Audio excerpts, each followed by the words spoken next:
Welcome to public TV news. బులెటిన్ల ముందుగా headlines. జలదిగ్బంధంలో శ్రీ ఏకరాత్రి మల్లికార్జున స్వామివారి ఆలయం.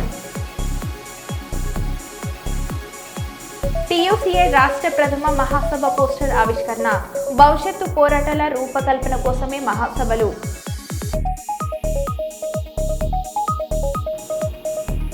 ఆకలి తీర్చిన వ్యక్తిని మర్చిపోని వానరం. గుజరాత్లోని అహ్మదాబాద్లో విమాన ప్రమాదం.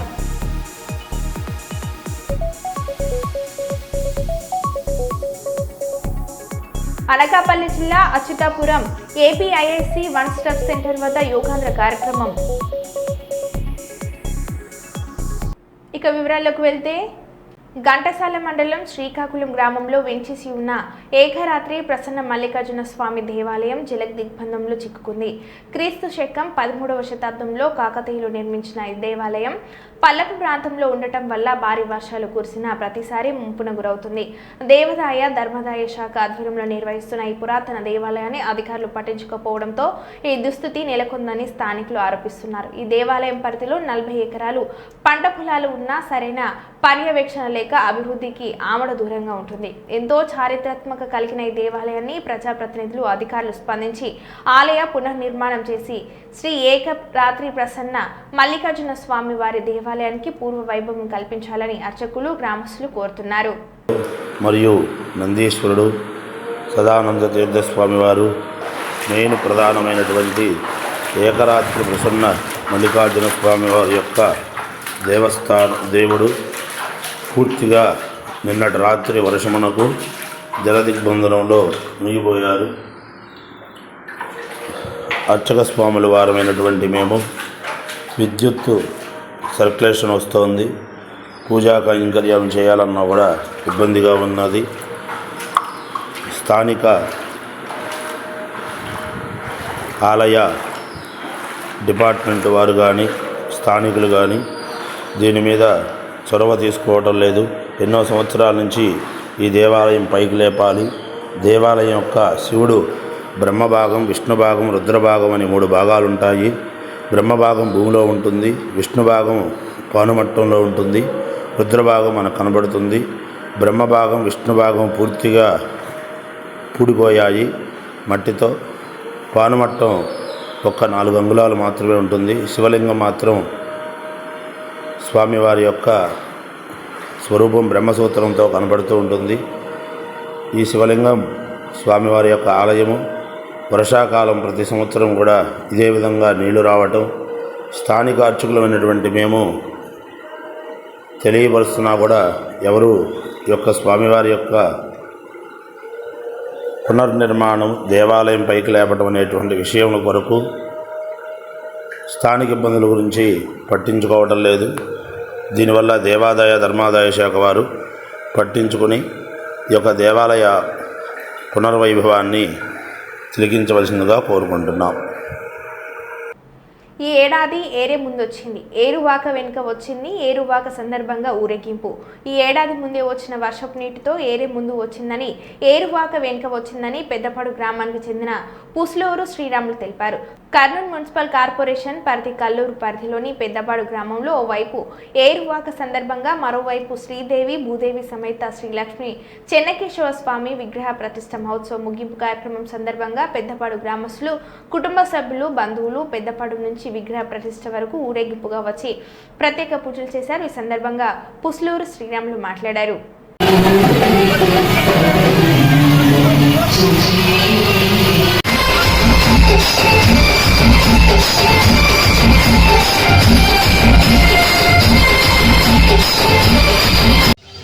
తేదీ బుధవారం రోజు ఏరువాక పౌర్ణమి సందర్భంగా శ్రీ లక్ష్మీ చెన్నకేశవ దేవాలయం నుంచి ఇంకొక శ్రీ లక్ష్మీ దేవాలయం వరకు రథోత్సవం జరుగుతున్నది. ఈ కార్యక్రమం ఏరువాక పౌర్ణమి రోజు జరుగుతుంది. ఎందుకు జరుగుతుంది అంటే రైతులు బాగా పంటలు వర్షాలు స్టార్ట్ అవుతాయి, మొదటి పంట స్టార్ట్ చేస్తారు. కాబట్టి ఈ వర్షాలు బాగా పడి డ్యాముల నుండి రైతులకి సమృద్ధిగా పంటలు పండి ఆరోగ్యంతో ఆశ్చర్యాలతో ఉండాలని రాష్ట్రం మొత్తం మీద, దేశం మొత్తం కూడా కోరుకుంటూ మేము శ్రీ లక్ష్మీ చెన్నకేశవ స్వామిని వేడుకుంటూ దేవుని నామస్మరణతో బయలుదేరుతున్నాం. 11వ తేదీ బుధవారము ఏరువాక పౌర్ణమి సందర్భంగా పెద్దపాటి గ్రామంలో శ్రీ లక్ష్మీ చెన్నకేశ్వర దేవాలయం నుంచి మానవాయితీ 3 yearsకి ఒకసారి శ్రీ లక్ష్మీ చెన్నకేశ్వర దేవాలయం నుంచి కొత్త దేవాలయానికి రథోత్సవం జరుగుతున్నది. ఈ సందర్భంగా ప్రజలంతా దండపంగా వచ్చినందుకు చాలా సంతోషం.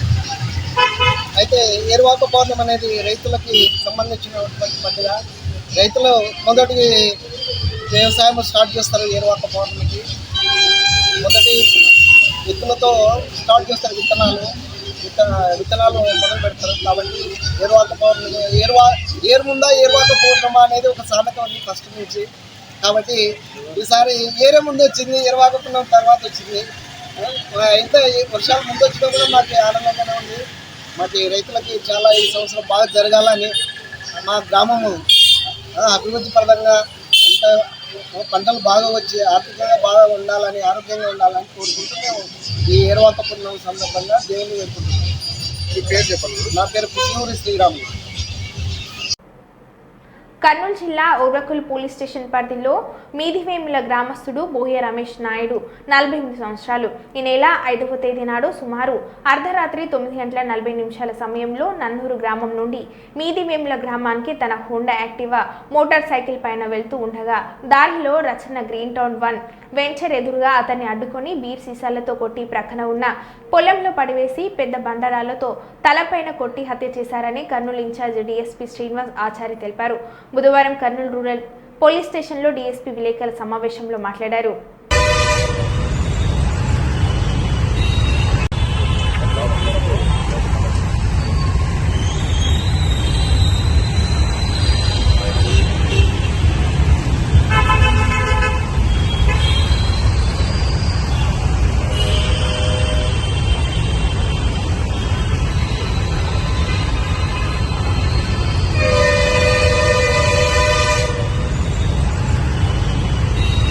జూన్ 12వ తారీఖు 2025 నాడు 8వ కాలనీలో టీయూసీఏ జిల్లా కార్యవర్గ సమావేశం. ఈ సమావేశంలో టీయూసీఏ రాష్ట్ర మహాసభల వాల్ పోస్టర్లను ఆవిష్కరించడం జరిగింది.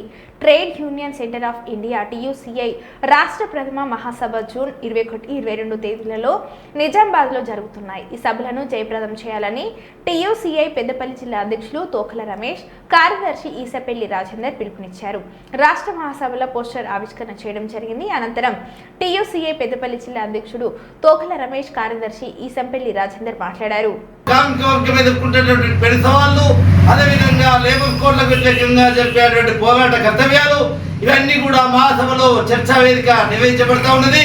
ఈ మహాసభలో రాష్ట్ర వ్యాప్తంగా ఉన్నటువంటి వివిధ స్కీమ్ వర్కర్లు, కాంట్రాక్టు, సంఘటిత రంగంలో పనిచేస్తున్నటువంటి లక్షలాది మంది కాంట్రాక్ట్ కార్మికుల ప్రతినిధులు ఈ మహాసభలో ప్రతినిధులుగా పాల్గొనబోతా ఉన్నారు.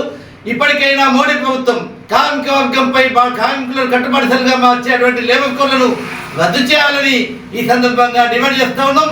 ఈ నెల 20-21 తేదీలో నిజామాబాద్లో జరిగేటువంటి రాష్ట్ర ప్రథమ మహాసభను విజయవంతం చేయవలసిందిగా కార్మిక వర్గానికి టీసీఐ పెద్దపల్లి జిల్లా కమిటీ విజ్ఞప్తి చేస్తూ ఉన్నది. నిజామాబాద్లో 20-21 తారీఖులలో రాష్ట్ర మహాసభలు టీయూసీఐ రాష్ట్ర మహాసభలు జరగబోతున్నాయి. కావున కార్మికులందరూ పాల్గొని ఈ యొక్క మహాసభలను విజయవంతం చేయాలని తెలియజేస్తూ, అట్లాగే ఈరోజు మోడీ ప్రభుత్వం 4 లేబర్ కోడ్ తీసుకొచ్చి ఇవాళ కార్మిక వర్గాన్ని కట్టు బానిసలుగా వెట్టి చాకిరీ చేసే విధంగా తయారు చేసుకుంటున్నాయి. 12 గంటల పని విధానం తీసుకొస్తుంది. ఇంకా రోజువారి కూలీలాగా మార్చబోతున్నది. ఎలాంటి హక్కులు పిఎఫ్, ఈఎస్ఐ ఇలాంటి ఎలాంటి హక్కులు లేకుండా చేయబోతున్నది. కావున కార్మికులు ఈ 4 కోడ్ల రద్దయ్యేంత వరకు పోరాటం చేయాలి. అలాగే పెద్ద ఎత్తున ఈ మహాసభలో పాల్గొని విజయవంతం చేయాలి. బహిరంగ సభలో కార్మికులందరూ పాల్గొని ఇక్కడి నుంచి మేము ఒక వెహికల్ పెడతాము. ఆ వెహికల్లో ప్రతి ఒక్క కార్మికులు రావాల్సిందిగా తెలియజేస్తున్నాం. పరకాల వ్యవసాయ market committee vice chairman Marapalli Ravinder Bujjanna జన్మదినాన్ని పురస్కరించుకుని శాంపేట మండలం కేంద్రంలో ముఖ్య అతిథిగా పరకాల వ్యవసాయ market committee chairman Chandupatla Rajareddy, Congress party Parakala మండల అధ్యక్షులు కట్కూరి దేవేందర్ రెడ్డి మరియు డైరెక్టర్ శ్రానం కుమారస్వామి, వైద్యులు వెంకటరాజరెడ్డి, దాసరి భిక్షపతి, పెన్హెల కుమారస్వామి, రాజయ్య, భోగం కమలలు హాజరై బాణసంచ కాల్చి శాల్వలతో సత్కరించి కేక్ కట్ చేయడం జరిగింది. ఈ కార్యక్రమంలో శాంపేట పరకాల మండల కాంగ్రెస్ నాయకులు పెద్ద ఎత్తున పాల్గొన్నారు.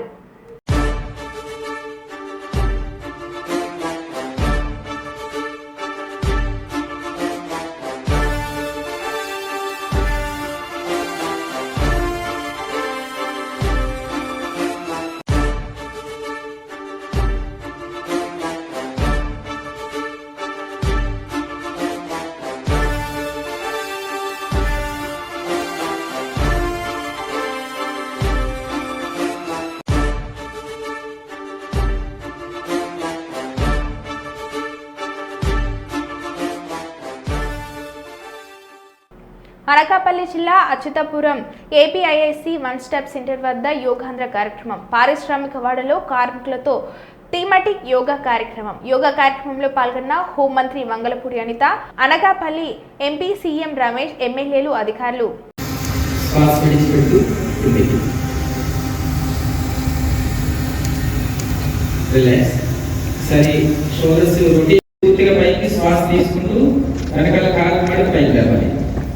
స్టే చేయాలి. 1 2 3 మళ్ళీ శ్వాస తీసుకుంటూ చేతులు ముందుకి మళ్ళీ తీసుకోండి, విడిస్తూ మళ్ళీ ఆపోజిట్ సైడ్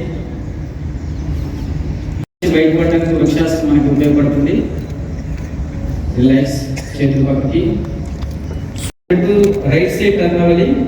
రైట్ హ్యాండ్ పూర్తిగా వెనక్కి, కుడి పక్కకి.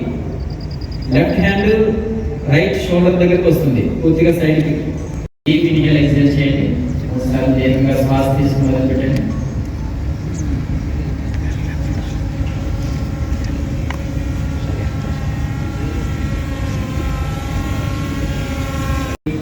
ఫోర్ 5 6 7 8 9 10. చేతులు పక్కన చేతికి నెమ్మదిగా రిలాక్స్.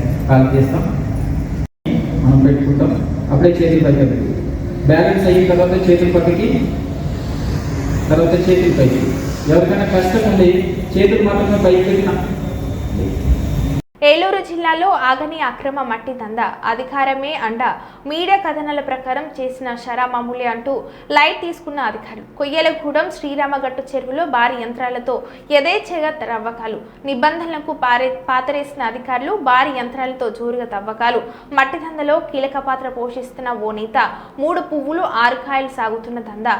ఇటుకల బట్టీలే లేఅవుట్లకు భారీగా మట్టి విక్రయాలు.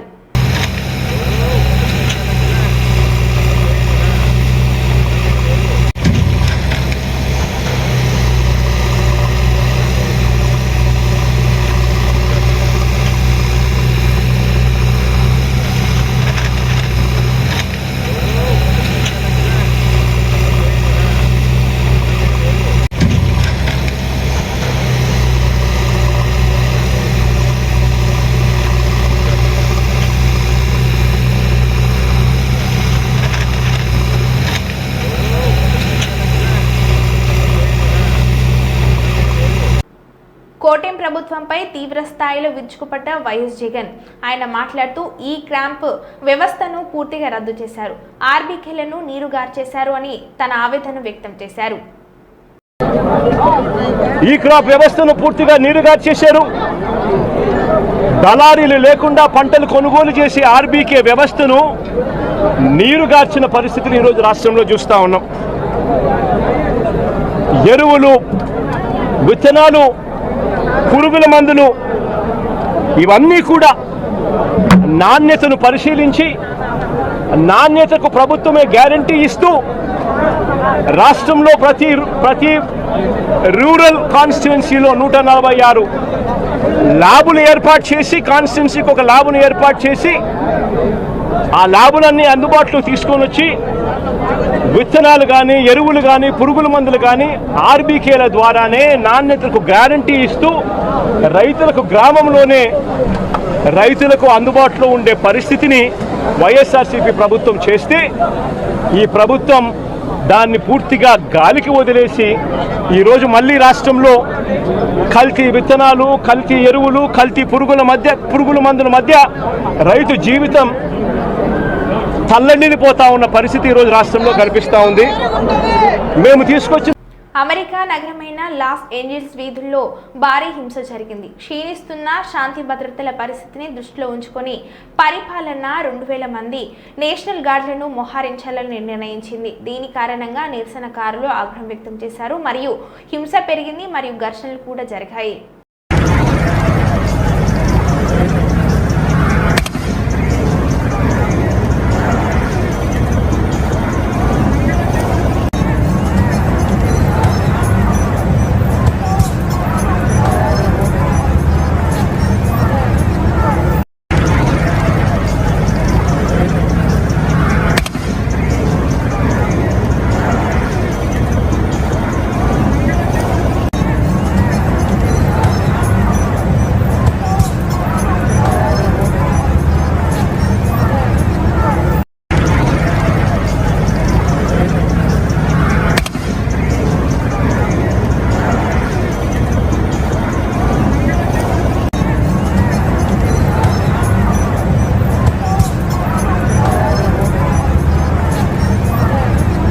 శ్రీకాకుళం జిల్లా జిలుమూరు మండలం టెక్కలిపాడు గ్రామంలో దగాపడ్డ ఓ దళిత మహిళ. ఎస్సీ మాల కులానికి చెందిన దీవలస నీలమ్మకు కాంగ్రెస్ హయాంలో 1976వ సంవత్సరంలో నిరుపేద కుటుంబానికి ఇచ్చే 5 సెంట్లు స్థలాన్ని పట్టా రూపంలో మంజూరు చేయడం జరిగింది. అప్పటి నుంచి ఇప్పటి వరకు ఆమె నివసిస్తున్న ఇంటి స్థలానికి ఉన్న ప్రహారీ గోడని దౌర్జన్యంగా తొలగించిన చెంచుల కృష్ణమూర్తి మరియు వారి కుమారులు. అందుచేత కృష్ణమూర్తి మరియు అతని కుమారులపై ఎస్సీ ఎస్టీ అట్రాసిటీ కేసు నమోదు చేయాలని దళిత హక్కుల పోరాట సమితి యుడ్ల గోపి కోరారు. చెంచుల కృష్ణమూర్తికి సుమారు 15 ఎకరాల భూమి ఉన్నప్పటికీ దళితులు నివసిస్తున్న ఈ స్థలం కారణంగా పాములు వచ్చేస్తాయని ప్రహారీ గోడను కూలగొట్టారు. ఈ విషయమై ఈ సంవత్సరం జనవరి 4వ తారీఖున ఇచ్చిన కంప్లైంట్ ని తూతు మంత్రంగా క్లోజ్ చేసి దళితురాలికి హత్య చేశారని ఆయన అన్నారు. రెవెన్యూ అధికారులు, పోలీస్ సిబ్బంది ఈ కేసుని నీరు కార్చారని ఆయన ఆవేదన వ్యక్తం చేశారు. 2006లో ఇందిరాగాంధీ డీ పట్టా ఇవ్వటం జరిగింది. ఇంటి స్థలం నిరుపేద కుటుంబానికి ఇంటి స్థలం ఇవ్వటం జరిగింది. ఆ ఇంటి స్థలాన్ని కబ్జాకి పాల్పడుతున్న చెంచుల కృష్ణమూర్తి అనే బీసీ కులానికి చెందిన అసామి నీలమ్మ గారు పాములు వచ్చేస్తాయి అని ఇబ్బందికి చుట్టూ ప్రహరీ కట్టుకున్న పునాదిని ధ్వంసం చేసి దౌర్జన్యంగా జేసీపీ పెట్టి లాగటం జరిగింది. అది పలుమార్లు ఈ కంప్లైంట్ని ఎంఆర్ఓ ఆఫీస్కి కానీ కలెక్టర్ గారి కార్యాలయం కానీ ఇవ్వటం జరిగింది. ఎప్పటికి కోరను వాళ్ళకి ఎటువంటి న్యాయం జరగలేదు కదా. ఆర్ఎంబి రోడ్ని మండల సర్వేరు, గ్రామ సర్వేరు కలిసి విఆర్ఓ కలిసి మళ్ళీ గవర్నమెంట్ ల్యాండు గవర్నమెంట్ అధికారులే అక్కడ కూడా తప్పుకు పాల్పడుతున్నారు. రోడ్డు కొలిసేసి ఇచ్చేసి ఇది 5 సెంట్లు అని అంటున్నారు. ఈ 5 సెంట్లు స్థలాన్ని రేపు తెల్లవారి వాళ్ళు ఆక్యుపై చేసుకున్నప్పుడు మళ్ళీ రోడ్డు విస్తరణ జరిగేటప్పుడు అప్పుడు కూడా దళితురాలకు మళ్ళీ దగా జరుగుతుంది. ఈ దగా ఆపాలని అధికారులపై చర్యలు తీసుకోవాలని, అలాగే దివ్వలస నీలమ్మకి ఏ ఇంటి స్థలాన్ని అయితే ప్రహరీ తొలగించారో అది నిర్మాణం చేసి 76లో ఇచ్చిన డీపట్ట సర్వీ చేసి తన స్థలం తనకు ఒప్పజెప్పి ఈ ఎవరైతే చెంచుల కృష్ణమూర్తి ఉన్నారో తనపై తన కుమారులపై కఠినమైన చర్యలు తీసుకొని ఎస్సీ ఎస్టీ అట్రసిటీ కేసు నమోదు చేయాలని ఈరోజు దళిత హక్కుల పోరాట సమితి జిల్లా ప్రధాన కార్యదర్శి ఎడ్ల గోపి గారు డిమాండ్ చేస్తున్నారు.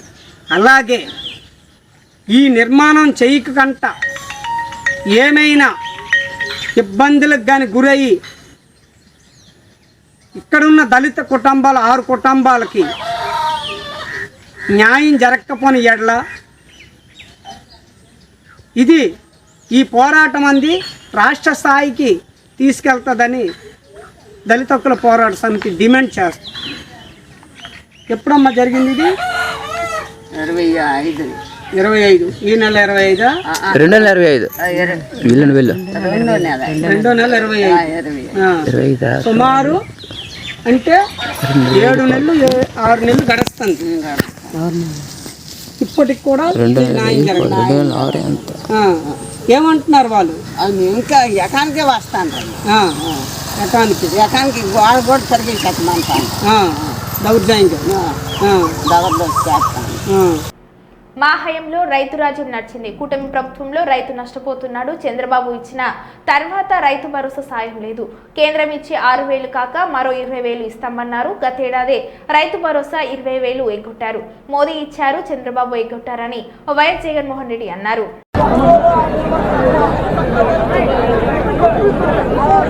కేవలం ఒక సంవత్సరం కిందట వైఎస్ఆర్సీపీ ప్రభుత్వం ఉన్నప్పుడు రైతు రాజ్యంగా రాష్ట్రంలో పరిపాలన సాగించినప్పుడు రైతు పరిస్థితి ఎలా ఉండేది, ఒక్క సంవత్సర కాలంలో రైతు ఎలా దిగజారిపోయాడు అని చెప్పడానికి నిదర్శనం ఈరోజు రాష్ట్రంలో ఈ జిల్లాలో జరిగిన రైతు ఆత్మహత్యలు. గత ఏడాది రైతు భరోసా కింద రైతన్న పెట్టుబడి సమయంలో రైతన్నకు పంట వేసే సమయంలోనే మే మాసం చివరికల్లా ఖరీఫ్ మొదలయ్యే నాటికల్లా రైతన్నకు రైతు భరోసా కింద పెట్టుబడి సహాయం కింద సహాయం అందేది. వైఎస్ఆర్సీపీ ప్రభుత్వ హయాంలో, మా ప్రభుత్వ హయాంలో గత ఏడాది రైతు భరోసా కింద అందుతా ఉన్న ఆ సొమ్ము చంద్రబాబు నాయుడు గారు వచ్చిన తర్వాత ఆగిపోయింది. ఈ పెద్ద మనిషి చంద్రబాబు నాయుడు గారు వచ్చిన తర్వాత గత ఏడాది రైతు భరోసా కింద మోడీ గారు ఇచ్చే 6,000 కాక మరో 20,000 రూపాయలు రైతు భరోసా కింద ఇస్తానని చెప్పాడు ఈ పెద్ద మనిషి చంద్రబాబు నాయుడు. గత సంవత్సరం రైతులకు ఇవ్వాల్సిన 20,000 రూపాయలు ఎగరగొట్టేశాడు. ఈ సంవత్సరం కూడా జూన్ 10వ తారీఖున మోడీ గారు ఇవ్వాల్సింది ఇచ్చేసింది, చంద్రబాబు నాయుడు గారు ఇవ్వాల్సింది మాత్రం ఎగరగొట్టిన పరిస్థితుల మధ్య ఈరోజు రాష్ట్రంలో వ్యవసాయం జరుగుతూ ఉంది. రైతు పరిస్థితి అధ్వానంగా. సమయానికే సీజన్ ముగిసేలోగానే ఇన్పుట్ సబ్సిడీ ఇచ్చే సాంప్రదాయాన్ని గత ప్రభుత్వం అంటే గతంలో వైఎస్ఆర్సీపీ ప్రభుత్వ హయాంలో ఉండేది. ఏ సీజన్ ముగిసేలోగా ఆ సీజన్లో జరిగిన నష్టాన్ని ఆ సీజన్ ముగిసేలోగానే మరుసటి సీజన్ వచ్చేలోగానే రైతన్నకు ఇన్పుట్ సబ్సిడీ కింద సహాయం అందేది. ఈరోజు ఆ ప్రక్రియను గాలికి వదిలేసిన పరిస్థితుల మధ్య ఈరోజు వ్యవసాయం జరుగుతూ ఉంది. వైఎస్ఆర్సీపీ ప్రభుత్వ హయాంలో అంటే మా ప్రభుత్వ హయాంలో రైతులకు పంట వేసిన తర్వాత ఆ పంట నష్టం పోతుంది అన్న భయం లేకుండా రైతులకు ఉచితంగా పంటల బీమా చేసి ప్రతి ఎకరాను ఈ క్రాప్ చేసి ఆర్బీకేల ఆధ్వర్యంలో పారదర్శకంగా రైతులకు ఉచిత పంటల బీమా వైఎస్ఆర్సీపీ ప్రభుత్వం అమలు చేస్తే చంద్రబాబు నాయుడు గారి ప్రభుత్వం వచ్చిన తర్వాత ఆ ఉచిత పంటల బీమా ఎత్తివేసిన పరిస్థితుల్లో ఈరోజు రాష్ట్రంలో వ్యవసాయం కనిపిస్తూ ఉంది. మరో బులెటిన్లో మళ్ళీ కలుద్దాం. Stay tune.